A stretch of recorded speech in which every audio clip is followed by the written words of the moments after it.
बिस्मिल्लाहिर्रहमानिर्रहीम। अस्सलाम वालेकुम नाज़रीन, आप यूट्यूब चैनल देख रहे हैं। मैं इमरान खान हूँ। अब ईरान का ऑर्डर भी आ गया कि फौरी तौर पे जितने भी जहाज़ यहाँ पे मौजूद हैं, ख़ासतौर पे रसूल खैमा के इलाके में, वो दुबई की तरफ चले जाएं और यहाँ से जितना फासला बढ़ा सकते हैं बढ़ा लें। यहाँ से हम अपने लंगर उठा के दूर चले जाएं। ईरान ने यह वार्निंग जारी की है क्योंकि ईरान को लगता है कि यहाँ पे लड़ाई हो सकती है। अच्छा, इसमें ये जो है वो एक्सपर्ट्स ये कह रहे हैं कि मुमकिन है कि ईरान अमरीकी जंगी जहाज़ों पर वापस फायरिंग करेगा और ट्रंप उसको जंग के जवाब के तौर पर इस्तेमाल कर सकता है।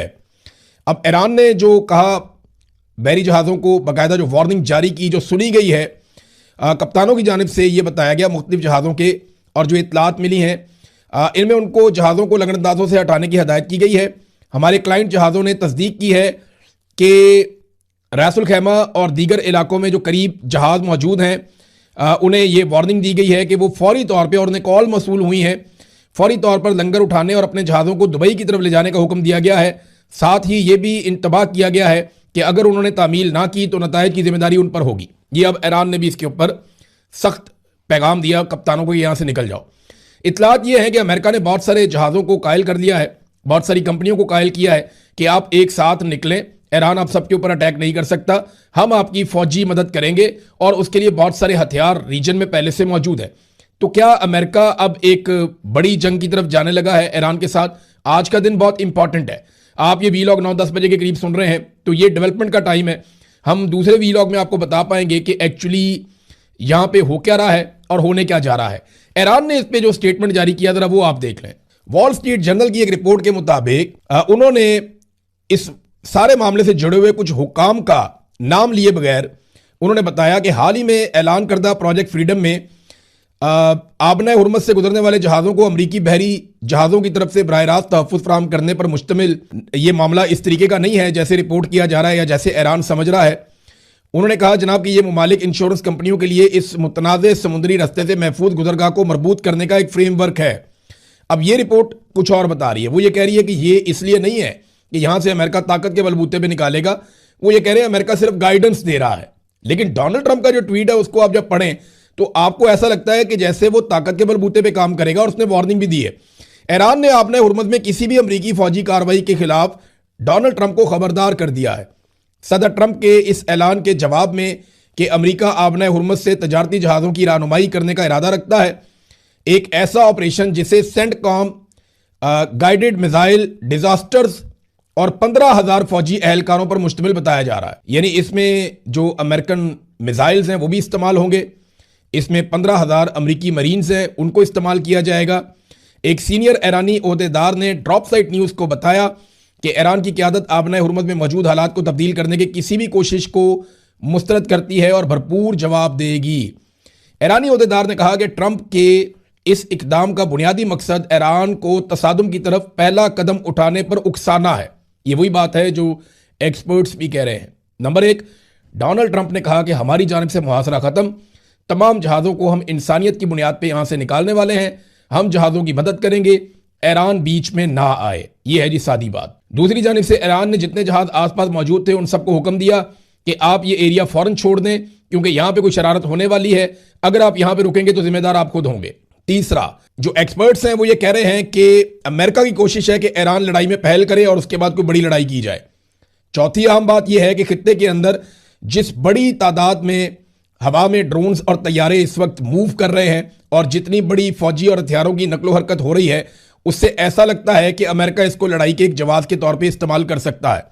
और आखिरी चीज़ जो ईरान ने स्टेटमेंट दिया और उन्होंने बताया कि 15,000 फौजियों से और मिसाइल सिस्टम्स के ज़रिए से अगर आप ये करने जाएंगे तो ईरान ऐसी किसी भी कोशिश को मुस्तरद करता है जो मौजूदा हालात को तब्दील करे आबनाए हुर्मज़ में।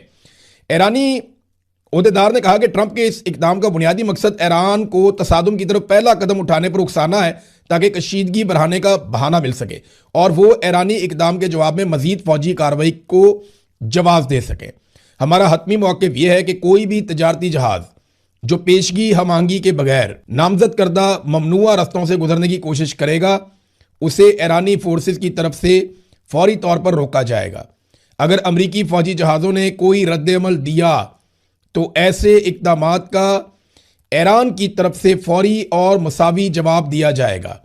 ओहदेदार ने मजीद कहा कि अमरीकी फौजी जहाज़ राहदारी के इलाके से बहुत दूर हैं।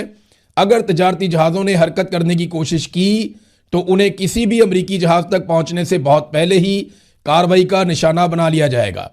ट्रंप ने मुअस्सर तरीके से इन्हें अपने सियासी खेल में सौदेबाजी का आला-ए-कार बना दिया है। यह है नाजरीन सिचुएशन। एक तरफ डोनाल्ड ट्रंप का ऐलान, उसके बाद ईरान का ऐलान कि कोई भी जहाज यहां से नहीं गुजरेगा बल्कि यहां से दूर चले जाएं। फिर जो इंटरनेशनल रिपोर्टिंग हुई है उसमें यह दावा किया गया कि ये वैसा ही कुछ लगता है जैसा 1964 में हुआ था वियतनाम के करीब, और वहां पे भी एक छोटे से तसादुम को बहाना बनाकर एक ऐसी जंग शुरू कर दी गई जो अमेरिका के लिए डरावना ख्वाब बन गई। तो क्या अमेरिका यहां पे भी उसी नौयत की एक जंग छेड़ने जा रहा है जो कई सालों तक जारी रह सकती है? क्योंकि जंग शुरू करना तो आसान है, उसे ख़त्म करना उतना आसान नहीं होता। वहां पे अमेरिका के जो है वो बहुत बड़ी तादाद में न सिर्फ फौजियों का नुकसान हुआ था, साजो सामान का नुकसान हुआ था, बल्कि तारीख में वो पहली ऐसी जंग थी जो अमेरिका बुरी तरह हार गया था। एक और भी चीज़ रिपोर्ट हुई है कि एक बड़ा जहाज़ है, तजारती जहाज़, और ये बरतानिया से खबर रिपोर्ट हुई और इसमें दावा किया गया कि उसके ऊपर कुछ छोटी कश्तियों ने अटैक किया है और उसके ऊपर फायरिंग भी की गई है।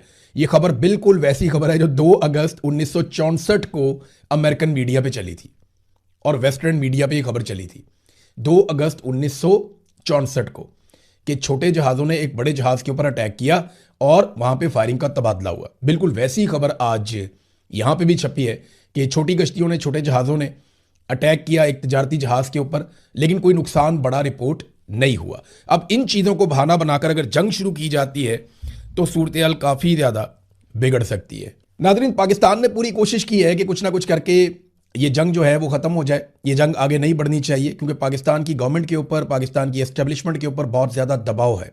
एक तो दबाव उनके ऊपर अरब ममालिक की जानिब से आएगा अगर अब दोबारा जंग शुरू होती है कि आपको हमारे साथ खड़ा होना पड़ेगा ईरान के मुकाबले में। अब ये बहुत बड़ी दिक्कत है, फौजी बहुत बड़ी तादाद में पहुंचा दिए गए हैं, बाकायदा एयरफोर्स का साजो सामान भी पहुंच गया है सऊदी सरजमीन के ऊपर। तो ये एक बड़ा चैलेंज पाकिस्तान के लिए रहेगा। दूसरा, पाकिस्तान में जो मईशत का एक बहुत बड़ा मसला है उसको कोई और मुल्क बाहर से बैठ के हल नहीं कर सकता क्योंकि वो मुस्तकिल हल नहीं होगा। जो भी आपको कर्जा देगा वो आपके ऊपर बोझ बनता चला जाएगा और फ्यूचर में आपको वो बोझ उतारना पड़ेगा। तो पाकिस्तान बहुत बुरी तरह फंसा है। हर हाल में हमें सिर्फ सूट करती है तो जंगबंदी, इसके अलावा पाकिस्तान को इस रीजन में कुछ भी सूट नहीं करता। नाज़रीन, क्योंकि ये ब्रेकिंग न्यूज़ है, बड़ी खबर है, मैं बाकी खबरों पे आपको नेक्स्ट वीलॉग में आगाह करूंगा, बल्कि एक स्पेशल वीलॉग मैं तैयार कर रहा हूं और वो सारे पाकिस्तानियों को उसके बारे में जानना चाहिए। हर पाकिस्तानी को पता होना चाहिए कि IPPs ने किस तरीके से पाकिस्तानियों का खून निचोड़ा है, पाकिस्तान के हर घर पे डाका पड़ा है, पाकिस्तान के हर शख्स की जेब काटी गई है। पाकिस्तान के हर आदमी को पता होना चाहिए कि किस जर्नैल ने क्या किया, किस सियासतदान ने क्या किया, किसने कितनी जेब काटी और किसने अवाम का खून निचोड़कर अपनी अपनी जेब भरी। ये IPPs का पूरा जो गोरख धंधा है ये किस तरह शुरू हुआ और किस तरह अपने अंजाम को पहुंचेगा, ये तमाम चीज़ों के ऊपर मैं एक बड़ा तफसीली वीलॉग बना रहा हूं। इसके अलावा 9 मई के हवाले से, क्योंकि वो दिन आ रहा है, उस पर भी हमें बात करनी है।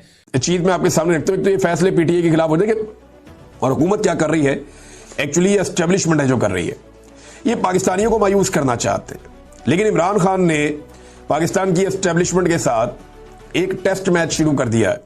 पहले शायद इमरान खान को जल्दी होती थी या उनकी पार्टी को जल्दी होती थी कि इमरान खान को फौरी तौर पे बाहर निकाला जाए, ये वाला मामला किया जाए, यहां पे अपील की जाए, ये वाला मुकदमा लड़ा जाए, फलां एहतजाज को तेज किया जाए। लेकिन इमरान खान साहब को अब जल्दी कोई नहीं है। ऐसा लगता है कि इमरान खान साहब ने अपने आप को बड़ी अच्छी तरह एडजस्ट कर लिया और कन्विंस कर लिया है कि मैं अब इस निजाम के साथ एक लंबी लड़ाई लड़ूंगा। और एक टेस्ट मैच इमरान खान और मौजूदा पाकिस्तानी मिलिट्री एस्टेब्लिशमेंट के दरमियान शुरू हो गया। अब ये जो टेस्ट मैच है इसमें अभी तो 2 महीने का एक प्लान आया कि एहतजाज अभी शुरू होगा, 5 अगस्त को पीक पे जाएगा, उसके बाद फिर क्या क्या होगा, किस किस मरहले से गुजरेगा, ये पूरा एक कंप्रीहेंसिव प्लान है पाकिस्तान तहरीक इंसाफ के पास। इनके लोग गिरफ्तार भी होंगे, लोग निकला करेंगे, एहतजाज किया करेंगे। ये निजाम नहीं चलेगा इस तरह। देखिए होता क्या है कि हुकूमत की कोशिश है किसी तरह निजाम चले। एक साहब गिरफ्तार होकर आए, वो इंटरव्यू दे रहे थे, यानी गिरफ्तार क्या हो गया, लापता होकर ही आए, और वो बात कर रहे थे शाकिर अवान साहब के साथ। तो उन्होंने कहा जी देखिए, मुझे कहा गया कि अगर गलत लड़के लड़की की भी शादी हो जाए ना तो फिर भी वो रिश्ता निभाना पड़ता है, चलाना पड़ता है, हम तो इनको हुकूमत दे चुके हैं, अब जो भी है टाइम तो गुजारना पड़ेगा। यानी इस तरह की बातें भी की जाती है। तो ये हुकूमत को अब धक्का लगा रही है एस्टेब्लिशमेंट लेकिन ये इसका बोझ कब तक उठाएंगे, ये बहुत बड़ा प्रॉब्लम है।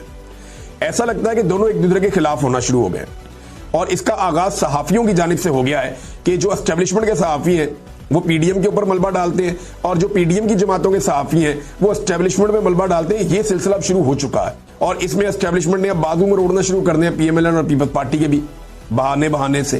तो ये चीजें आप आने वाले दिनों में देखेंगे। देखिए, इमरान खान साहब ने टेस्ट मैच की बुनियाद रख दी है क्योंकि उनके पास ये इंफॉर्मेशन है कि मौजूदा हुकूमत और एस्टेब्लिशमेंट के पास मईशत चलाने का कोई प्लान नहीं है। पाकिस्तान दुनिया का वो मुल्क बन गया है जहां से सबसे ज्यादा लोग पाकिस्तान छोड़कर चले गए हैं। कोई मुल्क से जाने वाले लोग जो हैं जिन्होंने अपने मुल्क को अलविदा किया, उनमें नंबर 1 पे पाकिस्तान है पूरी दुनिया में। आबादी में हम नंबर 1 नहीं है, बहुत नीचे है, लेकिन हम दुनिया में नंबर 1 है जो लोग मुल्क छोड़कर चले गए। और सर्वे करवा ले, हर आदमी मुल्क छोड़ना चाहता है, कोई पाकिस्तान में सरमायाकारी नहीं कर रहा। तो अदम एतमाद है एक बहुत बड़ा पाकिस्तान में और मार्केट जो है मकामी वो तबाह हो चुकी है, मुकम्मल तबाही का शिकार है। और इस एस्टेब्लिशमेंट के पास किसी किस्म का कोई भी माशी प्लान नहीं है। हाँ, ये जरूर है कि जो एस्टेब्लिशमेंट में बैठे हुए कुछ लोग हैं वो दिहाड़ियां लगा रहे हैं।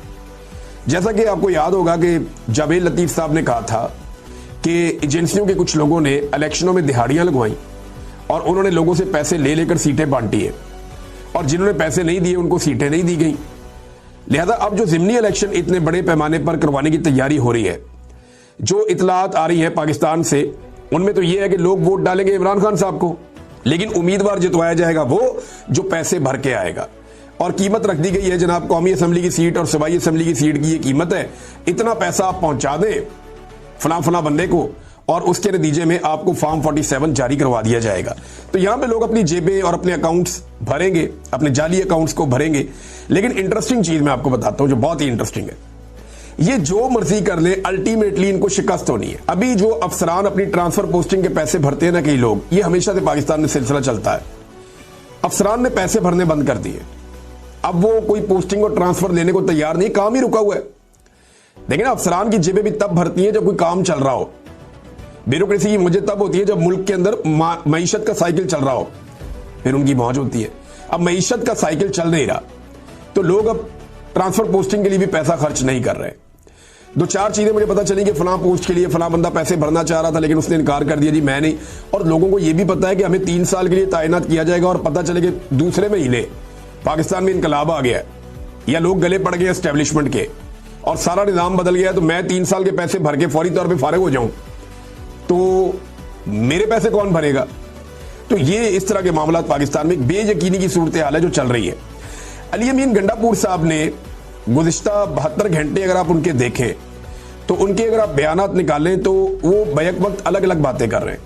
यानी वो एक ही वक्त में ऑपरेशन के साथ भी हैं, सेम टाइम में वो मिलिट्री ऑपरेशन के खिलाफ भी हैं, सिक्योरिटी एजेंसियों को दहशतगर्दों का मददगार भी कहते हैं और फिर उनकी तारीफ भी करते हैं। फिर वो फौज के इख्तियारात महदूद करने की बात भी करते हैं। फिर सिक्योरिटी फोर्सेज जो मौजूद है वहां पे फौज उन्हें अपने मेहमान भी करार देते हैं और उनकी हिफाजत की भी बात करते हैं। मादनियात पर पार्टी का मौक़िफ़ कुछ और है और अली अमीन गंडापुर का मौक़िफ़ कुछ और है। तो ये बड़ी अजीबोगरीब सूरत हाल पैदा हो चुकी है। चंद घंटों में बड़े अजीब तरीके से अलग अलग बयान दिए। यानी उन्होंने कहा कि फौज और अवाम के दरमियान एतमाद का रिश्ता खत्म हो चुका है। ये किसने कहा? अली अमीन गंडापुर ने कहा कि फौज और अवाम के दरमियान एतमाद का रिश्ता खत्म हो चुका है, ये गंडापुर ने कहा। और उसकी वजह वो फौजी क़यादत के फैसलों को करार देते। अब वो कह रहे हैं कि साजिश हो रही है कि अवाम और फोर्सेज के दरमियान अदम एतमाद पैदा किया जा रहा है, मिलकर ऐसे लोगों को बेनकाब करना। यानी एक दिन पहले खुद ही एक बात कर रहे हैं, अगले दिन कह रहे हैं नहीं ये साजिश है। तो क्या एक दिन पहले अली अमीन गंडापुर साहब साजिश कर रहे थे? नहीं, मुझे बहुत हैरत हो रही है कि गंडापुर साहब को क्या हो गया और वो खुद भी कंफ्यूज हैं। ऐसा लगता है वो समझ नहीं पा रहे कि उनको क्या कहना है और क्या नहीं कहना। मुराद सईद साहब का मौक़िफ़ बिल्कुल मुख्तलिफ है, अली अमीन गंडापुर का मौक़िफ़ बिल्कुल मुख्तलिफ है। ये दोनों इमरान खान के काबिले एतबार साथी हैं। इमरान खान साहब के 2 ऐसे साथी जो अगर आप कहें खैबर पख्तूनख्वा में सबसे ज्यादा इमरान खान साहब के करीब रहे, जिन पे उन्होंने बहुत ज्यादा एतमाद किया, तो यानी 2, बाकियों में से 2 और बहुत सारे हैं। झगड़ा साहब पे इमरान खान साहब को बड़ा भरोसा है और बहुत सारे दोस्त हैं उनके इमरान खान साहब के। जुनैद अकबर पे बड़ा वो भरोसा करते हैं, बाकी लोगों पे भी करते हैं। लेकिन अली अमीन और मुराद सईद की एक जगह है। अब मुराद सईद बिल्कुल एक डिफरेंट लाइन लेते हैं, अली अमीन बिल्कुल एक डिफरेंट लाइन ले रहे हैं। दोनों का जमीन आसमान का फर्क है। लेकिन इमरान खान साहब का मौक़िफ़ जो है वो मुराद सईद के मौक़िफ़ के करीब तर है। मुराद सईद ने कहा, मेरे पाकिस्तानियों आपको अंदाजा नहीं कि वाटर गोलो गनशिप, हेलीकॉप्टरों और ड्रोन्स के साए में अमन की आवाज उठाना कितना मुश्किल है। बंदूक की नाली के सामने अदम तशद्दुद का नारा बुलंद करने के लिए कितनी जुर्रत दरकार होती है। बाजोड़ के अमन के लिए निकलने वालों को सलाम। अमन के लिए मुत्तहिद करने वाले बगैर इश्तिहार और बैनर पोस्टर के मुहिम कैसे चलाते हैं। जब रियासत ही अमन के बजाय जंग का फैसला कर चुकी हो तो फिर जंग रोकना और अपने घर बचाना कितना मुश्किल टास्क है। इसलिए आप सबसे दरखास्त है कि अमन का साथ दो और जो साथी ये मुश्किल तरीन काम कर रहे हैं उनकी आवाज बनो। अगर ये कामयाब हो गए तो इनकी कोशिश आपके घरों को भी इस आग से बचा लेगी जिसकी तपिश ने हमारे घर राख कर दिए थे। तो झुलसे आपके आंगन भी थे। ये उन्होंने बताया कि जिरगों का क्या मामला है और इससे पहले कौन कौन से तरीकों से लड़ाइयां पाकिस्तान के ऊपर मुसल्लत की गई आवाम के ऊपर, और अब किस किस तरीके से जिरगों का उन्वान देकर क्या क्या हरकतें की जा रही हैं, और सेफ हाउसेज के अंदर किस तरह 5 अफराद ने मिलकर मीडिया को जिरगे के टिकट जारी करवा दिए कि जनाब जिरगा हो गया है। तो अमन तहरीक के ऊपर उन्होंने जोर दिया।